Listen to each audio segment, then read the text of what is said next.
Right అక్క. నిన్న చూసినట్టయితే మనం కొంచెం మాజీ మంత్రి ఏడుస్తూ మాట్లాడటం, నన్ను ఇలా ట్రోల్ చేస్తున్నారు, కూటమి నాయకులు లైన్ దాటినట్టుగా.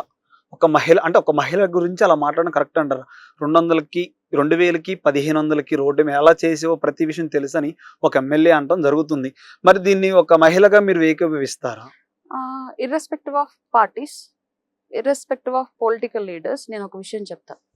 వాళ్ళ రాజకీయాల్లో మహిళలు వస్తే వాళ్ళ ఎదుగుదలని పురుషాధిక్య సమాజం జీర్ణించుకోలేదు ఫస్ట్. అయితే వాళ్ళ ఇంట్లో భార్యో, చెల్లో, అత్తో, తోబుట్టువో ఇట్లాంటి వాళ్ళని ఎంకరేజ్ చేస్తే తప్ప వేరే ఒక మహిళ వచ్చి రాజకీయాలు ఎదగడానికి ప్రస్తుతానికి ఉన్నటువంటి పరిస్థితులు అనుకూలంగా లేవు. మొదటిది. రెండవది, ఇంతకుముందు ఎప్పుడూ లేదు. గత 5 ఏళ్ళు మాత్రమే ఒక నీచమైనటువంటి వ్యవస్థ రాజకీయాల్లో చొరబడింది.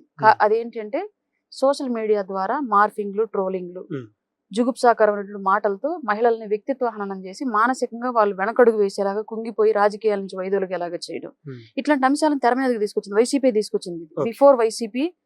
బిఫోర్ జగన్మోహన్ రెడ్డి ఇట్లాంటి వ్యవస్థ ఆంధ్రప్రదేశ్ రాజకీయాలు లేదు. ఈవెన్ వైఎస్ రాజశేఖర రెడ్డి గారి టైంలో ఇట్లాంటి చండాలం మనం చూడాల.